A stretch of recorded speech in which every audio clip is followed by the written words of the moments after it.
The champagne flowed like water. Diamonds glittered under 1,000 crystal lights.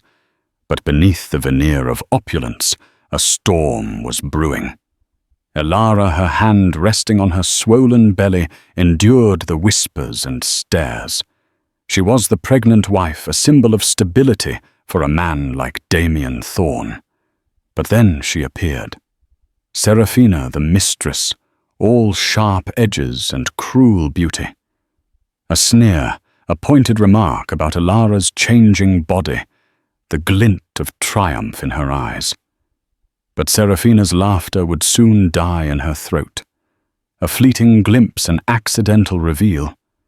A tattoo on Damian's back. What mark could turn a dismissive laugh into a gasp of pure, unadulterated terror? Stay tuned.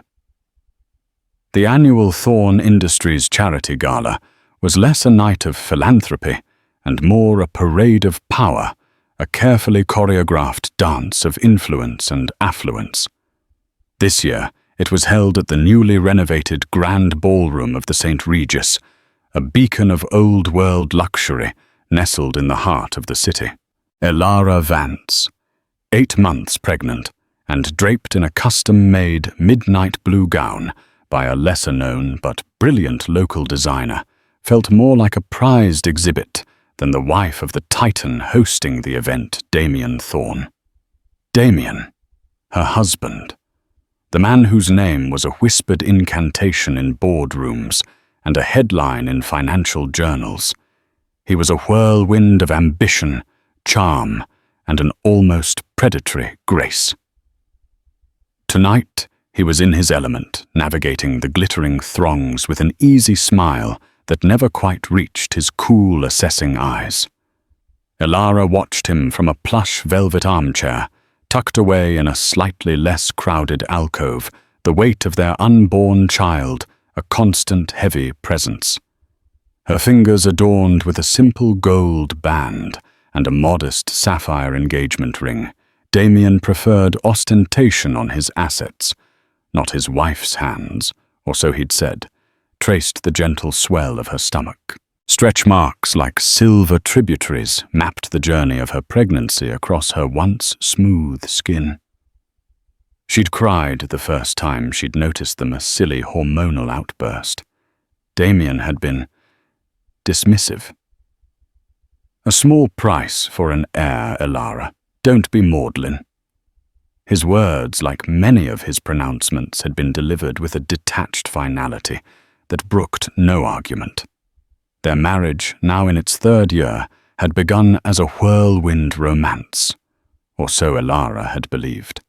She, a moderately successful art curator, with a penchant for obscure Renaissance painters. He, the scion of a vast empire, looking for a wife who was presentable, intelligent, and most importantly, wouldn't overshadow him or cause undue scandal. She'd been naive enough to believe it was love. Now she understood it was a transaction one where the terms were constantly shifting in his favor. The air in the ballroom was thick with the scent of expensive perfume and even more expensive ambition. Laughter, brittle and bright, echoed off the gilded ceilings. Elara felt a familiar wave of isolation wash over her. These people, Damian's people, saw her as an accessory, a necessary component of the Damien Thorne image. The dutiful, soon-to-be mother. A shadow fell over her. Enjoying the view, darling, or just counting the minutes until you can trade those heels for slippers. Elara didn't need to look up to know who it was. Seraphina Dubois. Her voice, like wind chimes made of ice, always managed to send a shiver down Elara's spine. Seraphina was everything Elara was not: overtly sensual, razor-sharp, and utterly unapologetic about her status as Damian's preferred companion. She was a regular fixture in gossip columns, always on Damian's arm, at events Elara was deemed too delicate or too traditional to attend. Tonight, however, was different. The gala was a family event, and Elara's presence was non-negotiable. Apparently, Seraphina's was too a brazen display of Damian's disregard for convention, or perhaps for Elara's feelings. Seraphina was stunning in a crimson gown that seemed to defy gravity, its fabric clinging to her slender frame like a second skin. A cascade of blood-red rubies, a recent gift from Damien Elara, presumed coiled around her throat. Her smile was a predatory slash of scarlet lipstick. "Seraphina," Elara acknowledged her voice, carefully neutral. "I wasn't aware you'd be gracing us with your presence tonight. Damian is usually so discreet about his business associates at family functions." Seraphina's laughter was high and sharp. "Oh, Elara, still so wonderfully quaint. Business associates. Is that what he tells you? Damian and I have transcended such mundane labels. We have an understanding." She leaned in, her voice dropping to a conspiratorial whisper that was anything but. "And tonight he wanted me here. Perhaps he's finally realized that a man of his stature needs more than just maternal influence around." Her eyes, the color of polished jade, flickered down to Elara's stomach, then to her décolletage, where the midnight blue fabric stretched taut. "Pregnancy certainly is transformative, isn't it?" Seraphina mused, a cruel little smile playing on her lips. "All those changes. I saw an article in Vogue Paris just last week discussing how to manage the less sightly aspects, though some things, I suppose, are simply inevitable." Elara felt a flush creep up her neck. She knew what Seraphina was hinting at, the unspoken mockery of her changing body. "It's a natural part of bringing a child into the world," Elara said, trying to keep her voice steady. "A miracle, really. A miracle that leaves its mark, apparently." Seraphina countered her gaze, deliberately lingering on Elara's abdomen. She then gestured vaguely towards her own flawless, gym-honed physique. "Some of us prefer to keep our canvases pristine." She took a delicate sip of her champagne, her eyes gleaming with malice over the rim of the crystal flute. "Tell me, Elara, does Damian find your new texture endearing? Or is it more of a charitable tolerance?" The words, though delivered with a silken cadence, were like tiny venom-tipped darts. Elara's hand instinctively tightened over her belly, a protective gesture. She could feel the baby kick a small, reassuring flutter against the tide of Seraphina's cruelty. "Damian understands the beauty of creation." Elara managed her voice, trembling slightly despite her best efforts. "Something you, with your focus on superficial perfection, might not appreciate." Seraphina arched a perfectly sculpted eyebrow. "Superficial, darling, in our world. The superficial is the profound. It's the language of power, of desire. And Damian, above all else, understands power." She leaned closer still, her perfume something exotic and cloying. Amouage interlude. Elara recognized with a pang a scent Damian himself had once gifted Seraphina, enveloping her. He appreciates beauty that endures, that doesn't sag under pressure or stretch. Her laughter this time was unrestrained, a bright, cutting sound that turned heads nearby. Elara saw a few curious, pitying glances cast her way. Humiliation, hot and sharp, pricked at her eyes. She wanted to disappear, to melt into the plush velvet of the armchair. But she also felt a spark of defiance. This woman would not break her. "My body is creating a life, Seraphina," Elara said, her voice low but firm. "It's performing a miracle." "Your body? Well, it serves its purpose, I suppose." The smile on Seraphina's face faltered for a split second, her jade eyes narrowing. But she recovered quickly, her expression hardening into one of dismissive contempt. A life that will tie him to you with paperwork, perhaps. But don't ever confuse biology with desire, Elara. Damian comes to me for excitement, for passion, for a woman who doesn't look like she's let herself go for the sake of procreation. She gestured towards Elara's abdomen again, this time more overtly. Those stretch marks, darling. Souvenirs of your miracle.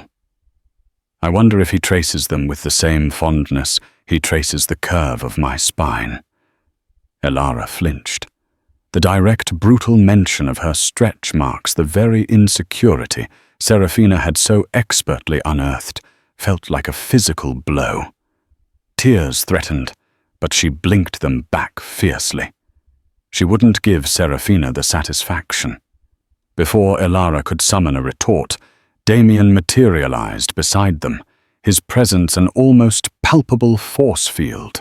He placed a proprietary hand on Seraphina's waist, his smile encompassing them both, yet somehow excluding Elara. Ladies, he purred, his voice a low rumble. No need for territorial disputes. There's more than enough of me to go around.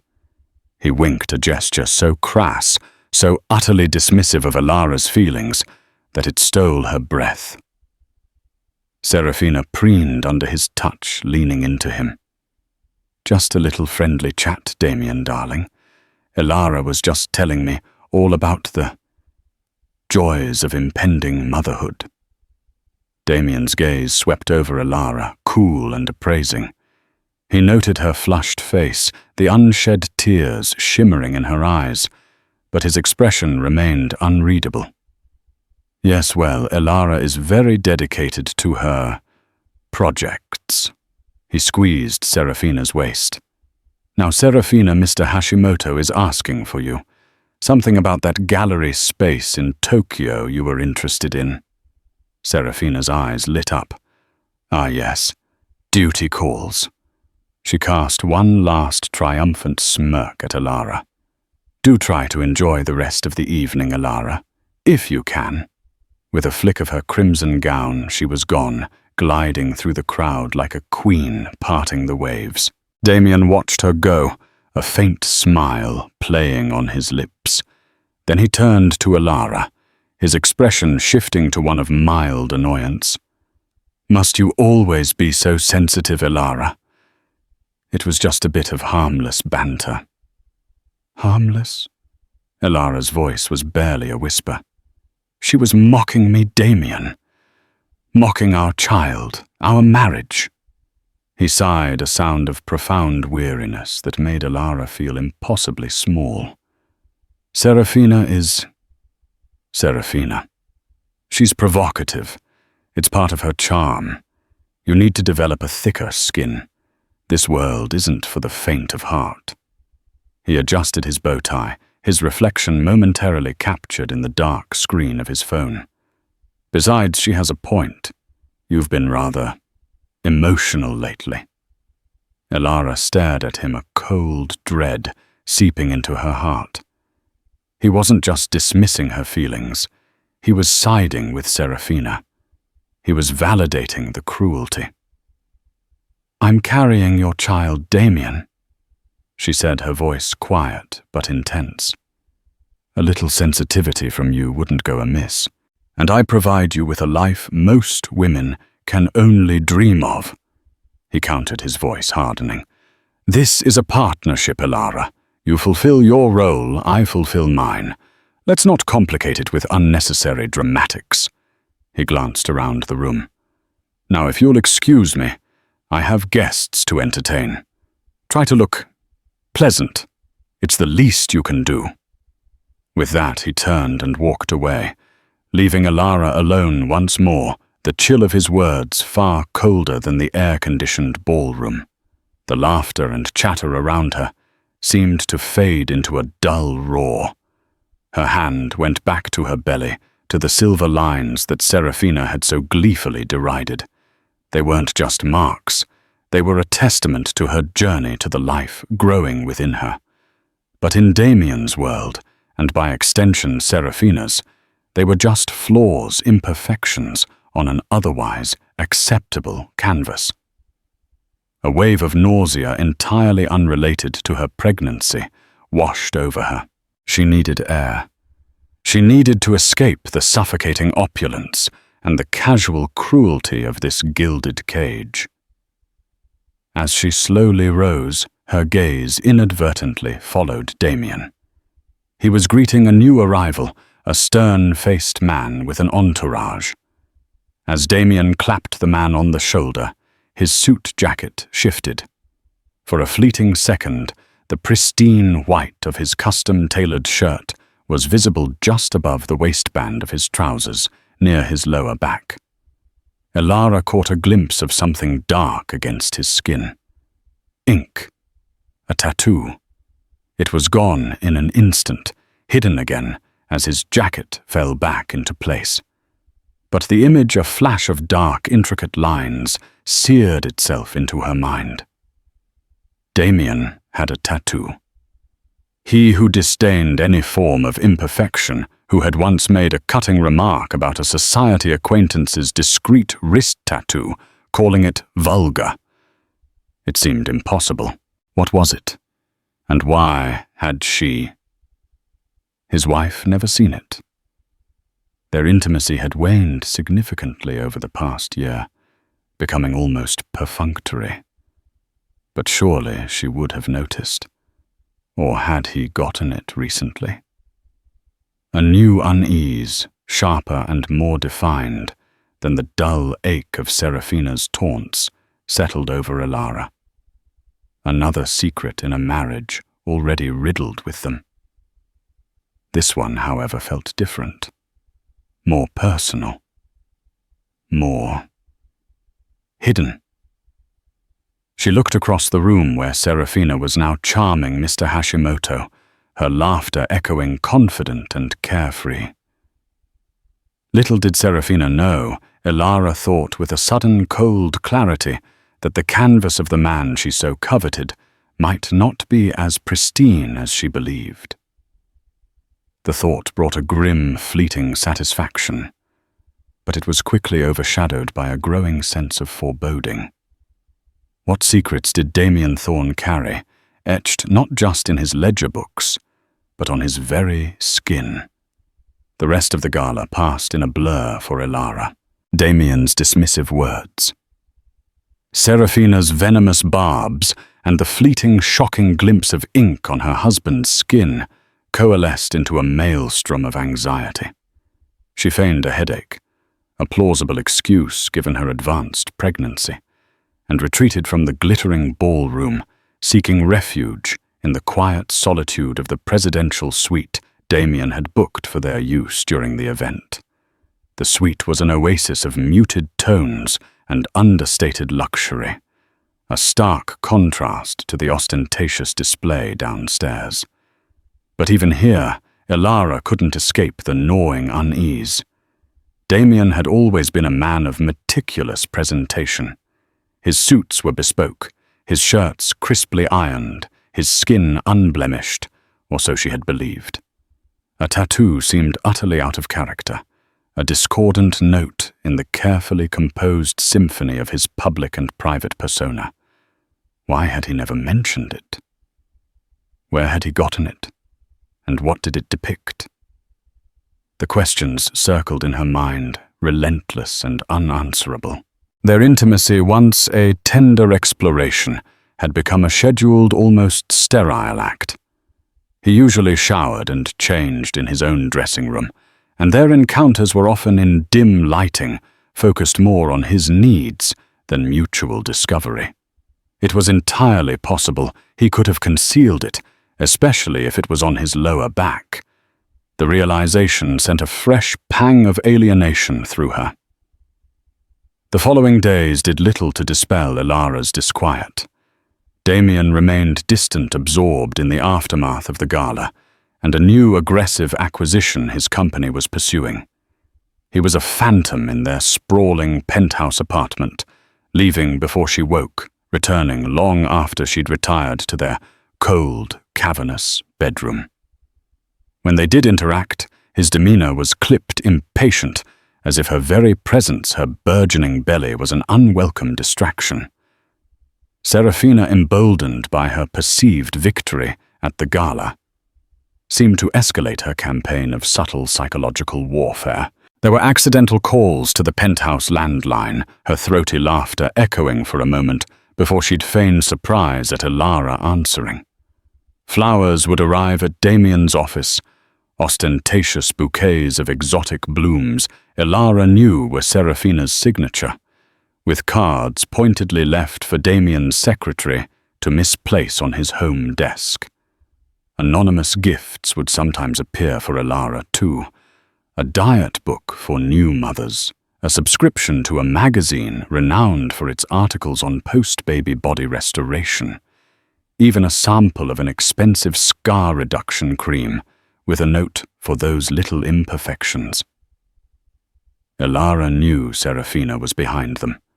Each item was a carefully chosen barb designed to prick at her insecurities. She tried to ignore them to rise above the pettiness, but Seraphina's cruelty, coupled with Damian's indifference, was wearing her down. The image of the tattoo, however, remained her secret, a small, sharp stone she turned over and over in her mind. It was a piece of a puzzle she didn't understand, but one that felt increasingly important. The opportunity for Seraphina to potentially witness this hidden mark came unexpectedly about 2 weeks after the gala. Damian, in a rare moment of what could almost be construed as consideration, announced he was hosting an intimate poolside gathering at their penthouse for a few key investors. "Just a casual afternoon, Elara," he'd said, not meeting her eye. "Keep it simple. You don't even have to do much. Just be present. Be present, like a piece of furniture." The penthouse boasted a stunning rooftop terrace with an infinity pool that seemed to spill into the city skyline. It was Damian's pride and joy, a testament to his success. Elara, dressed in a loose, elegant kaftan that accommodated her pregnancy, supervised the catering staff, ensuring everything was perfect. She knew Seraphina would be there. Damian hadn't said so, but her presence at such an event, even one involving serious investors, was becoming the norm. He liked to flaunt her, Elara realized with a bitter taste in her mouth, as another acquisition, another trophy. And sure enough, Seraphina arrived a vision in a daring white bikini that left little to the imagination, her body toned and tanned. She moved with the languid confidence of a predator, her eyes hidden behind oversized Chanel sunglasses, immediately finding Elara. A small, knowing smile touched her lips. The afternoon was tense. The investors, mostly older, stern-faced men, talked business with Damian, their voices a low hum against the backdrop of city noise and the gentle lapping of water in the pool.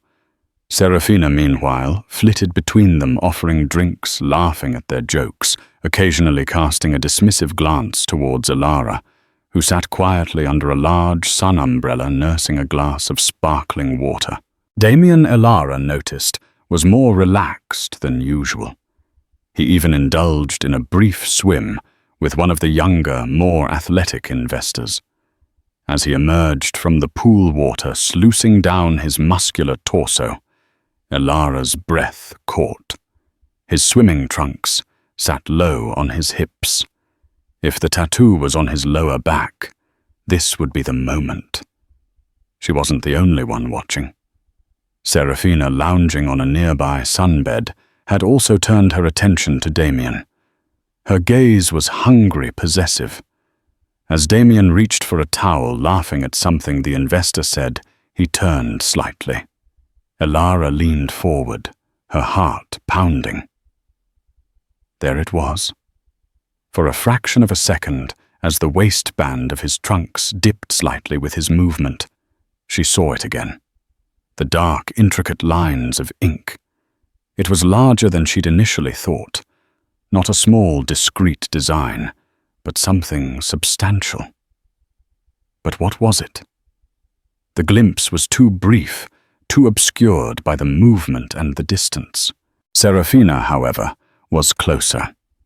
Elara saw her sit up straighter, her head tilting.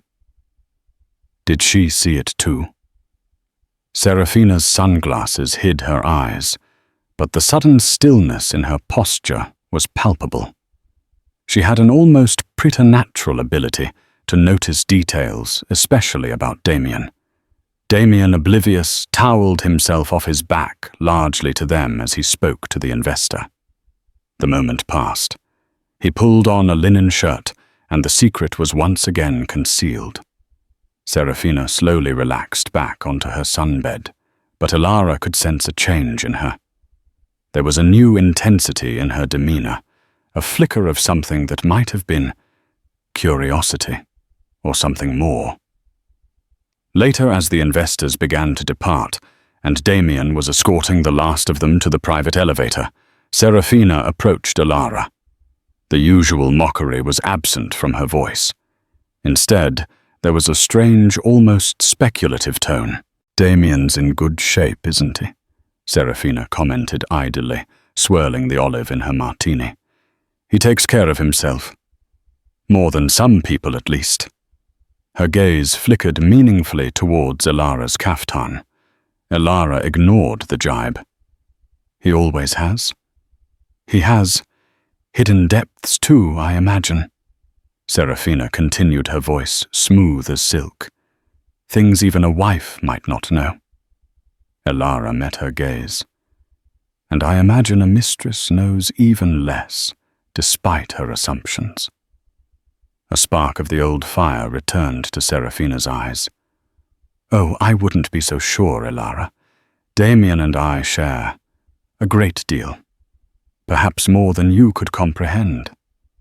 She paused, then added casually, "He has a rather interesting physique. All those hours in the gym certainly pay off. Every contour, every line." She let the sentence hang, a sly smile playing on her lips. Was she hinting at the tattoo? Had she seen it clearly? Elara couldn't be sure. Seraphina was a master of insinuation. The desire to know, to understand this secret of Damian's became almost unbearable for Elara. It wasn't just about Damian anymore.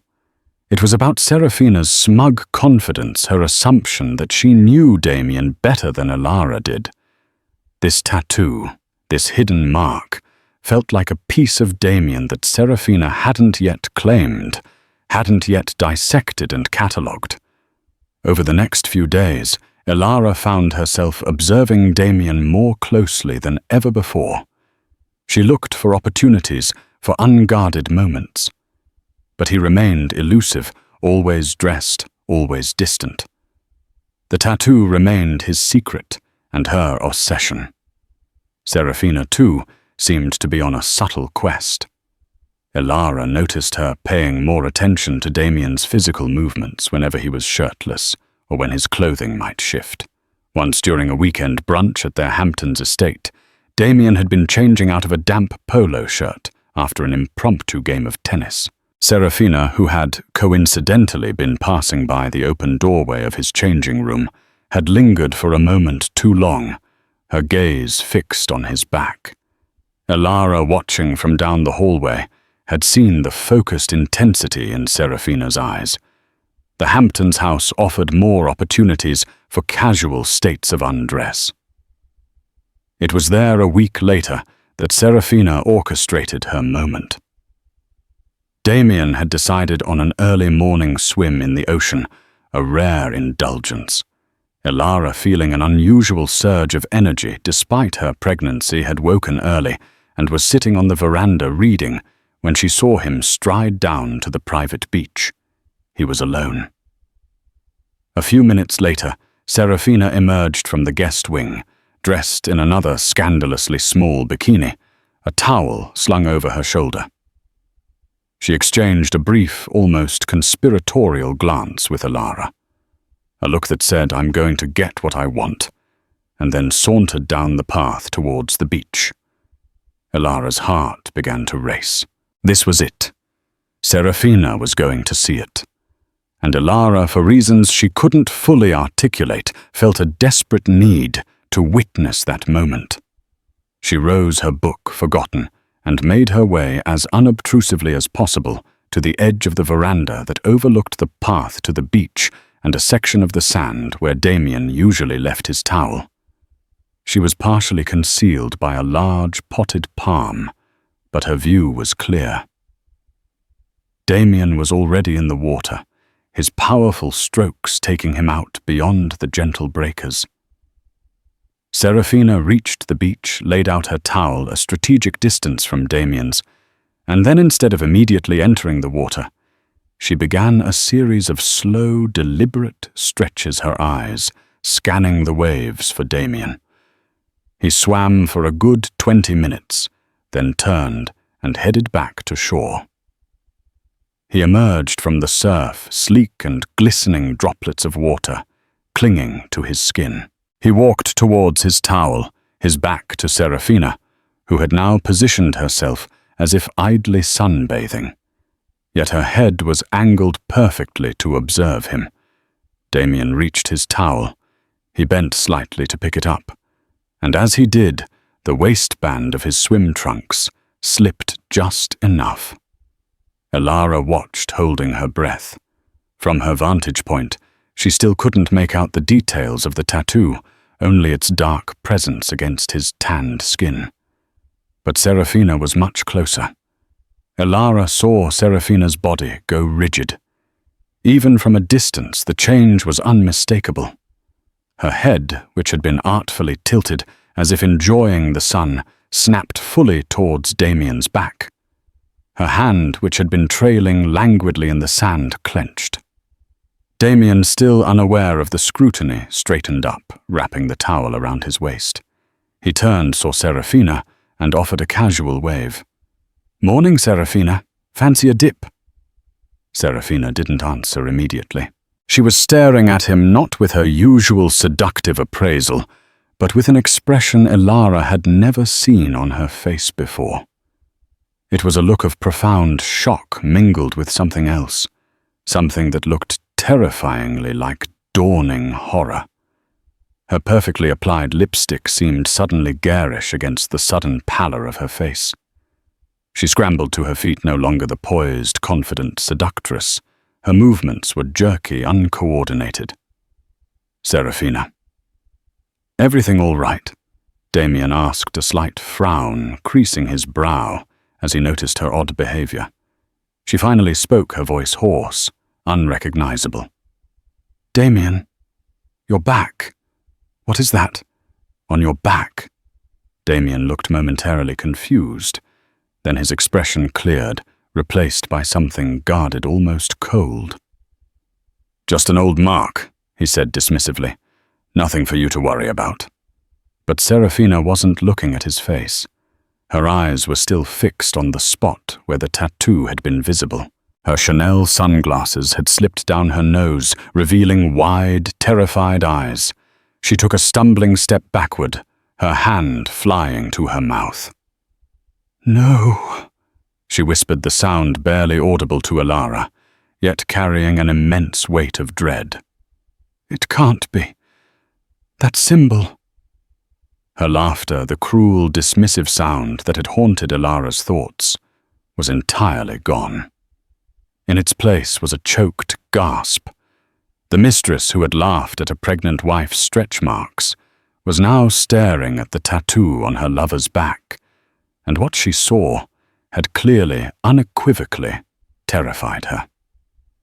Elara watched a chill running down her own spine despite the morning sun. What in God's name was that tattoo?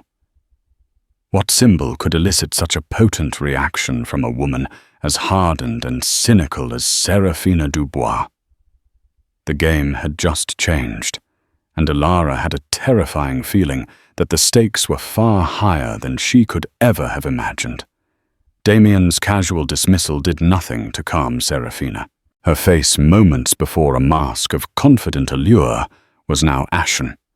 The vibrant red of her bikini seemed to mock her sudden pallor. She continued to stare at Damian's back, even though the towel now covered the inked skin. "An old mark," she repeated, her voice trembling, laced with a disbelief that bordered on hysteria. "Damian, don't lie to me. Not about this. I saw it. I know that symbol." Damian's eyes narrowed. The charming, indulgent lover persona vanished, replaced by the ruthless CEO Elara often glimpsed in board meetings or tense negotiations. "You know nothing, Seraphina," he stated, his voice dropping to a low, dangerous timbre. "It's a personal matter. Something from long ago." "Long ago?" Seraphina let out a shaky, incredulous laugh that had no humor in it. "Things like that don't just belong to long ago. They are not something you simply have." She took another involuntary step back, kicking up sand with her manicured toenails. The twin-headed serpent coiled around the obsidian dagger. "Damian, that's the sigil of the Ordine Arceus, the Order of the Edge." Elara, still watching from the veranda, felt a cold shock course through her. The Ordine Arceus. She'd never heard of it. But the conviction in Seraphina's voice, the sheer terror radiating from her, was undeniable. This wasn't just some youthful indiscretion, some regrettable tattoo Damian had acquired in his rebellious past. This was something else. Something sinister. Damian's expression remained stony, but Elara saw a flicker of something in his eyes. Surprise, perhaps, that Seraphina had identified it. Or annoyance that his secret was not only seen, but understood. "You're being dramatic, Seraphina," he said, his voice tight. "It's an old family crest, nothing more. An archaic symbol from a distant ancestor. Family crest." Seraphina's voice rose, cracking. "The Thornes are old money." "Damian, powerful, yes, but your lineage is meticulously documented. It traces back to shipping magnates and railroad barons, not them." She gestured wildly, as if afraid to even name the organization again. "The Ordine Arceus isn't a family. It's a shadow syndicate. Assassins enforcers. They deal in secrets and death, not stocks and bonds. Their members are branded, marked for life. It's a blood oath." Elara's mind reeled. Assassins. A shadow syndicate. This was the stuff of lurid thrillers, not the reality of her life with Damien Thorne, the celebrated businessman. Yet Seraphina's fear was too raw, too genuine to be dismissed as mere theatrics. Damian took a step towards Seraphina, his movements slow, deliberate, almost predatory. "You seem to know a surprising amount about such obscure folklore, Seraphina." "It's not folklore," she insisted, shrinking back from his advance. "My grandfather, he was a journalist in Italy years ago. He investigated organized crime syndicates that operated beyond the reach of the law. He wrote about the Ordine Arceus, about their ruthlessness, their reach. He called them the serpents of society. He received threats, was forced to flee his home. He always warned us. He said their mark was a death sentence, either for those who bore it and betrayed them or for those who crossed them." Her eyes wide with dawning comprehension and terror fixed on Damian. You're one of them. All this time, your power, your ruthlessness in business. It wasn't just ambition, was it? It was training." Damian was silent for a long moment, his gaze unreadable. The waves crashed gently onto the shore, the sun climbed higher in the sky, but a dark cloud had descended over the idyllic scene. Elara, hidden from their direct line of sight, felt her blood run cold. If what Seraphina was saying was true, then Damian was not just a cold, calculating husband, but a man entangled in something terrifyingly dangerous. Her pregnancy, the heir he seemed to desire with such detached determination, suddenly took on a more ominous meaning. Was this child meant to be an heir to Thorne Industries, or an heir to something far darker? Finally, Damian spoke, his voice devoid of emotion. Your grandfather was a fanciful man, Seraphina, and you've inherited his penchant for melodrama. He reached out not to comfort her, but to grip her arm, his fingers like steel bands. Whatever you think you saw, whatever stories you've heard, you will forget them. Do you understand me? Seraphina tried to pull away, but his grip was too strong. Forget, she choked out. How can I forget? This changes everything. Who are you, Damian? I am the man who provides you with a lifestyle you quite obviously enjoy. Damian said, his voice soft but menacing. The man who can give you anything you desire, or take it all away. He leaned closer, his face inches from hers. The Ordine Aesies, as you call it, is a myth, a ghost story.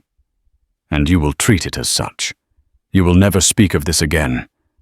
Not to me, not to anyone. If you do. He didn't finish the sentence, but the implied threat hung heavy in the air. Seraphina stared at him, her bravado completely shattered. The fear in her eyes was now mixed with a dawning awareness of her own precarious position. She had laughed at Elara's stretch marks, reveling in her perceived power over Damian, her superior position. Now she was face to face with a truth about Damian that made her own machinations seem like child's play. The man she thought she controlled, or at least expertly manipulated, was part of an organization that dealt in life and death. Her taunts about Elara's imperfections suddenly seemed laughably trivial in the face of a mark that signified allegiance to a violent, clandestine world.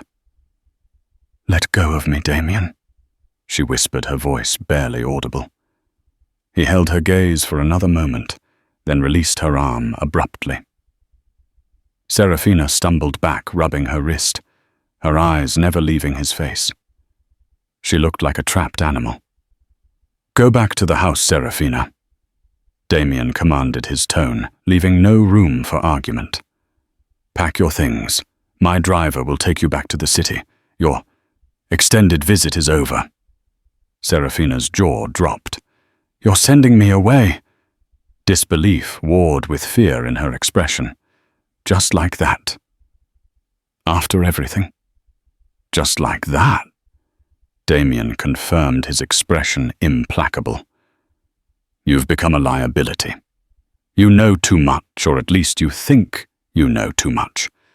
And your reaction tells me you're incapable of discretion. But where will I go?" The question was a pathetic whimper, a far cry from her usual imperious demands. Her luxurious apartment, her designer wardrobe, her entire lifestyle was funded by Damian.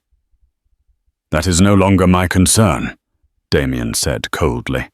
He turned his back on her, a gesture of ultimate dismissal, and began to walk towards the path leading back to the house, leaving Seraphina standing alone on the beach, her world crumbling around her. Elara watched as Seraphina slowly sank to her knees in the sand, her shoulders shaking. The confident, cruel mistress was gone, replaced by a terrified, broken woman. There was no triumph in Elara, only a profound, chilling fear. The tattoo wasn't just a symbol. It was a key unlocking a secret door to a part of Damian's life she had never known existed, a world of terrifying implications. Damian strode past Elara's hiding place on the veranda, his face a mask of grim determination. He didn't see her. He went straight into the house, his footsteps echoing on the marble floors. Elara remained frozen for several minutes, her mind trying to process the enormity of what she had witnessed and heard. The ordine acquiesce. The twin-headed serpent coiled around an obsidian dagger. A shadow syndicate. Assassins. Her husband. The pieces began to fall into place with horrifying clarity. Damian's ruthlessness in business, his almost sociopathic detachment, his need for control, his insistence on an heir, it all took on a new sinister light. His wealth, his power, were they built solely on legitimate enterprise, or were they augmented, protected by this shadowy organization? And what did this mean for her? For their child? Was she merely a pawn in a much larger, more dangerous game? The stretch marks Seraphina had mocked seemed so insignificant, now a trivial human concern in the face of such a monstrous revelation. After what felt like an eternity, Elara saw Seraphina slowly, unsteadily get to her feet. Her movements were devoid of their usual grace. She looked defeated, haunted. She picked up her towel and designer beach bag items that suddenly seemed like relics from a different life, and began the walk back to the house, her gaze fixed on the ground. Elara knew she should move, retreat into the house, pretend she had seen nothing. But she couldn't. She was rooted to the spot, her world irrevocably altered. As Seraphina passed the veranda, her head still bowed. Elara stepped out from behind the palm. Seraphina gasped, her head snapping up. Her eyes red-rimmed and wild widened further when she saw Elara. For a moment, neither of them spoke. The remnants of their old animosity were still there, but overshadowed by a new shared terror, though for Seraphina it was the terror of discovery and Damian's wrath, and for Elara the terror of the unknown depths of her husband's life. You heard, Seraphina whispered, her voice hoarse. Elara simply nodded, her expression grim. Seraphina looked around frantically, as if expecting Damian to materialize. You can't tell him I spoke of it. I don't know what he'll do. The once arrogant woman was now pleading. He's sending you away, Elara stated more than asked. Seraphina nodded miserably. He said I know too much. Her eyes searched Elara's. That mark, Elara, it's real. The ordine acquiesce. They are not to be trifled with. My grandfather. She trailed off, her face pale with remembered fear. Damian is not who you think he is. He's not who I thought he was. Who is he, Seraphina? Elara asked, her voice barely above a whisper, though she already suspected the answer was more terrifying than she could imagine. Seraphina shook her head, tears welling in her eyes. He's dangerous. More dangerous than anyone knows. That tattoo. It's not just a symbol of belonging. It's a chain, and he's bound to them. She looked at Elara's pregnant belly, a new horrifying understanding dawning in her eyes. And now, your child. The unspoken implication hung heavy between them. If Damian was part of such an organization, what did that mean for his family? Were they assets or liabilities? You have to be careful, Elara. Seraphina said, her voice urgent, stripped of all its former malice. You're his wife. You're carrying his heir. That makes you valuable to them, or a target. I don't know which is worse. The irony was not lost on Elara. The woman who had moments ago delighted in her emotional distress was now offering a desperate warning. Seraphina's world had been upended by the sight of a tattoo, a mark that Elara now understood was far more than skin deep. It was a brand, a pledge, a signifier of a life lived in shadows and violence. The mistress's laughter had well and truly died, replaced by the chilling silence of dawning horror, and in its wake, Elara was left to confront the terrifying reality of the man she had married and the dark legacy that might now extend to her unborn child. The real drama she was beginning to understand had only just begun. Seraphina's warning echoed in Elara's mind long after the disgraced mistress had been whisked away in one of Damian's black cars. Her Gucci luggage hastily packed her face a mask of terror and defeat. The sprawling Hamptons estate, once a symbol of Damian's success and her gilded cage, now felt like the lair of a predator. Every shadow seemed to lengthen, every unexplained noise made her jump. The ordinaeaces. The words themselves felt venomous. Damian returned to the city a day later, his demeanor unchanged. He was cool, collected, never mentioning Seraphina's abrupt departure or the incident on the beach. To him it was as if Seraphina Dubois had simply ceased to exist. This chilling ability to compartmentalize, to erase, was perhaps more terrifying than any overt display of anger. Elara, however, could not forget. Seraphina's fear, her knowledge of the ordinaeaces, had planted a seed of urgent dread. She was carrying the child of a man who was by all accounts enmeshed with a dangerous criminal syndicate. Her child, an heir. What did that truly mean in Damian's world? Sleep became a luxury Elara could scarcely afford. When she did drift off, her dreams were haunted by images of twin-headed serpents and obsidian daggers. She began to research the ordinaeaces, her fingers trembling as she typed the name into secure search engines using encrypted browsers. The information was scarce, buried deep in forums discussing obscure organized crime and conspiracy theories. Yet snippets emerged, whispers of a centuries-old organization that originated in Sicily, specializing in problem resolution for the global elite. They were ghosts, untraceable, their members bound by unbreakable oaths, their symbol, the twin-headed serpent, a rarely seen but deeply feared mark. They were said to value lineage, loyalty, and above all secrecy. Betrayal was met with swift, brutal retribution. The more Elara learned, the more suffocated she felt. Damian's every action, every coolly calculated business move, every demand for perfection now seemed to be filtered through this dark lens. Was his desire for an heir purely about continuing the Thorne family name in the legitimate business world, or was it about providing a successor for a darker legacy? She had to know. She had to protect her child. Her opportunity, or perhaps her moment of reckoning, came a week later. Damian was in his home office, a sleek minimalist room overlooking the city, engrossed in a video conference. Elara, feigning a need to discuss household accounts, entered quietly.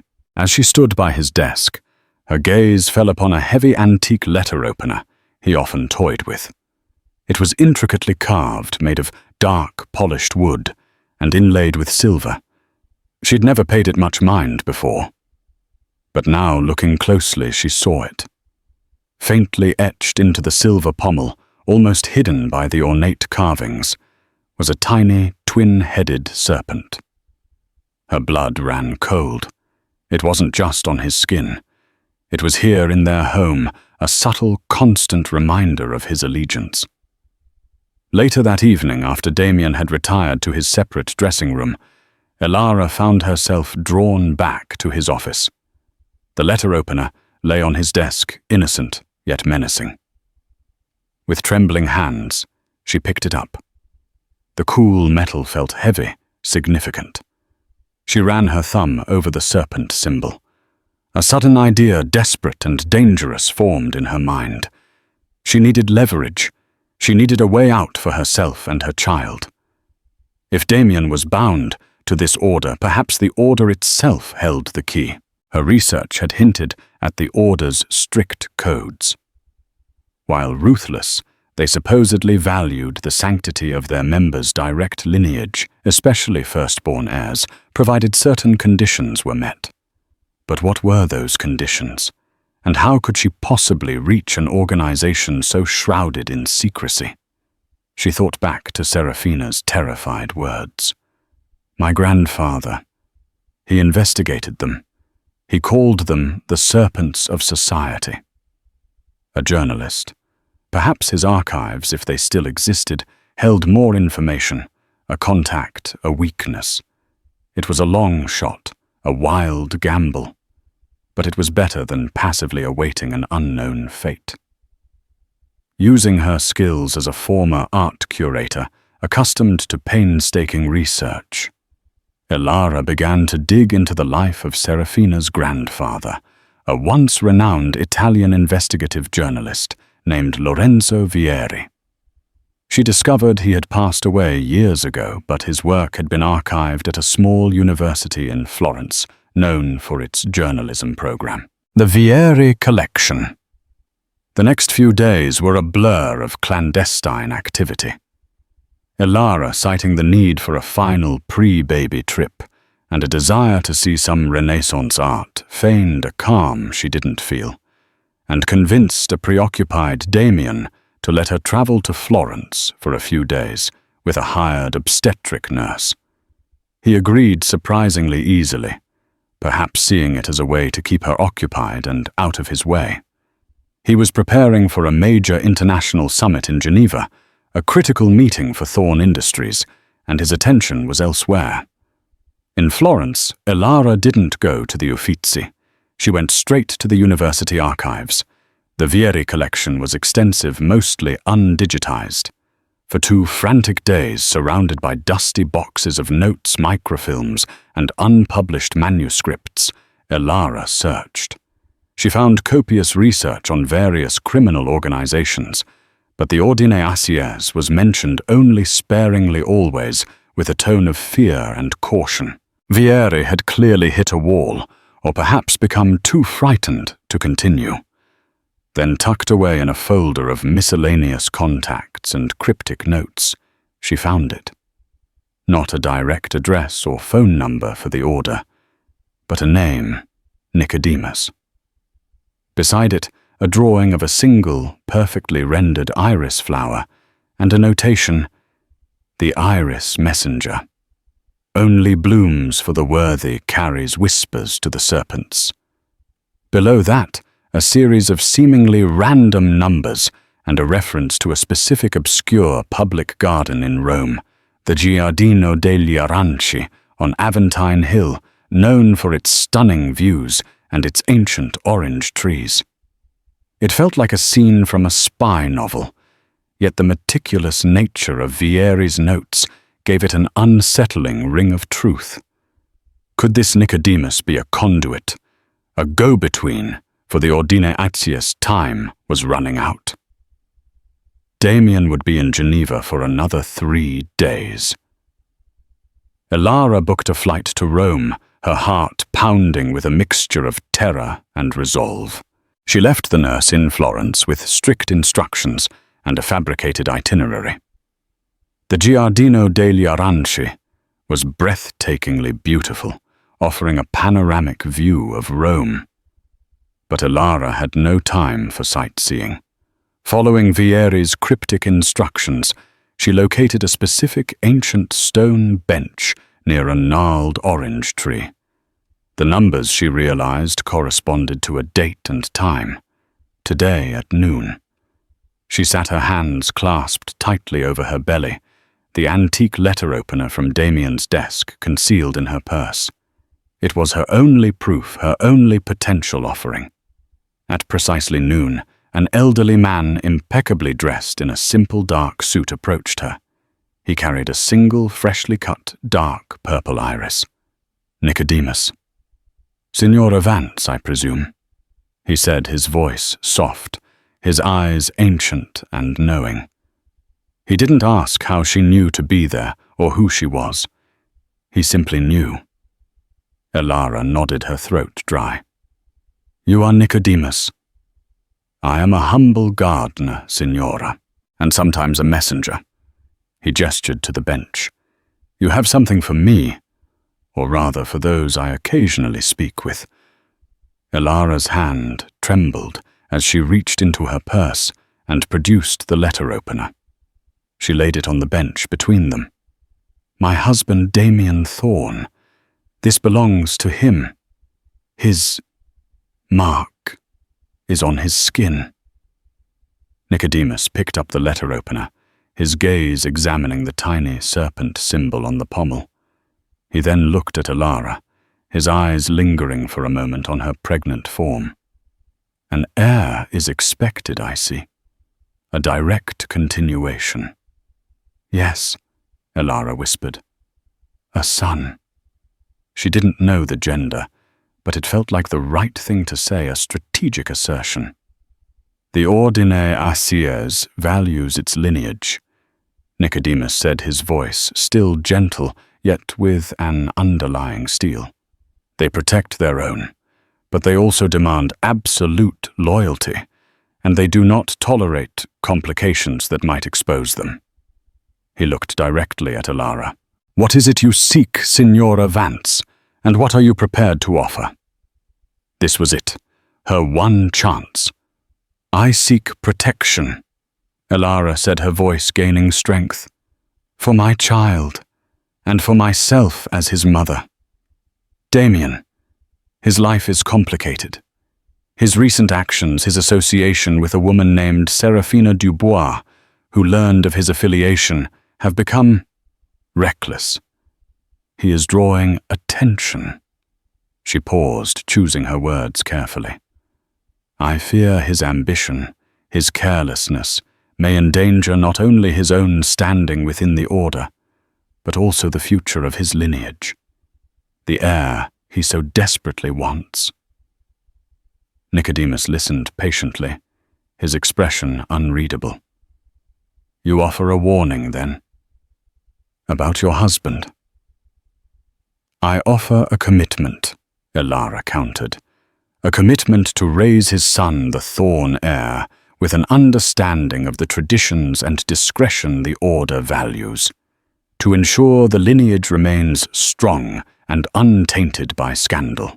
In return, I ask that the Order ensures our safety, from external threats and from Damien's own recklessness, should it ever endanger his child or the Order itself through exposure." It was an audacious gamble. She was in effect asking a secret society to protect her from her own husband while simultaneously pledging her son to their traditions. Nicodemus was silent for a long moment, his gaze distant, as if weighing her words against an invisible scale. Finally, he nodded slowly. "The twin-headed serpent sees in many directions, Signora Vance. It understands the complexities of survival. Your message and your commitment will be conveyed." He placed the iris on the bench beside the letter opener. "If your concerns are deemed valid and your commitment sincere, you will know. The Order protects its future." He rose. "Enjoy the view, Signora. Rome is eternal." And then he was gone, disappearing as silently as he had arrived. Elara sat there for a long time, the weight of her actions pressing down on her. Had she made a deal with the devil? Or had she secured her child's future? She returned to New York 2 days later, outwardly calm, inwardly a maelstrom of anxiety. Damian was back from Geneva, flushed with the success of his summit. He barely registered her return beyond a cursory nod. A week passed, then 2. Nothing happened. Elara began to fear her desperate plea had fallen on deaf ears, or worse, had marked her as a threat. So what began with a mistress's cruel taunt about stretch marks spiraled into a revelation of hidden allegiances and terrifying secrets. Elara, the seemingly vulnerable pregnant wife, was pushed to her limits. But instead of breaking, she found an unexpected strength navigating a world of shadows to protect her child. Damian's tattoo, a symbol of power and danger, ultimately became a catalyst for a seismic shift in their lives. Did Elara make a deal with the devil? Or did she play the game and win a future for her son? What do you think of her choices? This story shows that sometimes the deepest secrets lie hidden beneath the most polished exteriors, and true strength can be found in the most unexpected places. If you were gripped by Elara's journey and the shocking twists, don't forget to hit that like button. Share this video with your friends who love a good drama, and subscribe for more tales of intrigue and suspense. Let us know in the comments what you thought of Damian's secret and Elara's daring move.